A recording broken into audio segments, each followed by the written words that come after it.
প্ৰজন্মৰ মানে এইবিলাক ল'ৰা মানে কৰিলেই হ'ল, কৰি মেলি মানে নিজৰ মানে জীৱিকা চলাই দিলে হৈ গ'ল। এইবোৰ মানে বাহিৰত ইটো সিটো কৰিবলৈ যাবলৈ দৰকাৰ নাই। মই এতিয়া মানে যেনেকৈ কৰি আছোঁ, ল'ৰা ছোৱালীবিলাকো মানে তেনেকৈ যদি এই প্ৰজন্মটো যদি কৰিব পাৰে, কৰি শিকে, তেতিয়া কোনো ভাবিবলগীয়া নাই। এতিয়া যিটো সময় চলিছে, আপুনি নতুন যুৱ প্ৰজন্মৰ কৰ্মস্পৃহাৰ জাগৃত আগ্ৰহ বাঢ়িবৰ কাৰণে আপুনি কি পৰামৰ্শ দিব?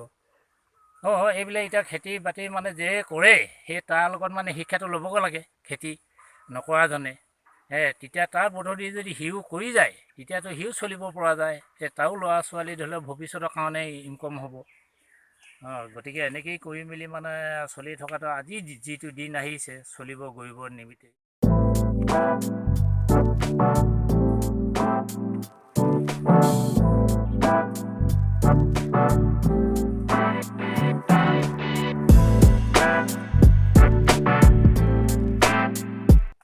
কি কৰোঁ, এতিয়া এই বীজ জলকীয়া লগাই আছোঁ 1.5 বিঘামান হ'ব আৰু।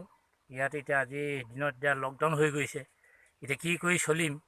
এতিয়া এইবোৰে খুচুৰা মানে 1 কেজি 2 কেজি মানে এনেকৈ কোনোবা খাবলৈ কিবা এটা মানে আচাৰ চাচাৰ বনাবলৈ লৈ যায়। এতিয়া টাউনততো দিবলৈ নোৱাৰোৱেই। এতিয়া আগতে ফেক্টৰী খুলিছিলে বীজ জলকীয়া, এতিয়া ফেক্টৰীত থ'লেতো মই আজি লাখ টকা পালোঁহেঁতেন। এতিয়া এই দেশৰ সমস্যা বেয়া কাৰণে আৰু মানে ঘৰতে মানে এইবিলাক বিক্ৰী কৰি আছোঁ 2-1 কেজি। আৰু আগতো মই জলকীয়া খেতি কৰিছিলোঁ, এবাৰ কৰিছিলোঁ মানে 2 বিঘামান, তেতিয়া তাততো মই 1.5 লাখমান টকা মানে বিক্ৰী কৰিলোঁ।